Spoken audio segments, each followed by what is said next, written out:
Ada seekor kucing bernama Oyen yang sangat penasaran. Suatu hari, Oyen melihat ada sebuah kotak besar di ruang tamu. Karena penasaran, dia langsung melompat masuk ke dalam kotak itu. Tapi, ternyata kotak itu adalah mesin cuci.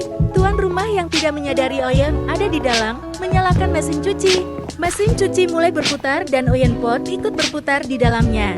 Setelah beberapa saat, mesin cuci berhenti dan tuan rumah membuka tutupnya.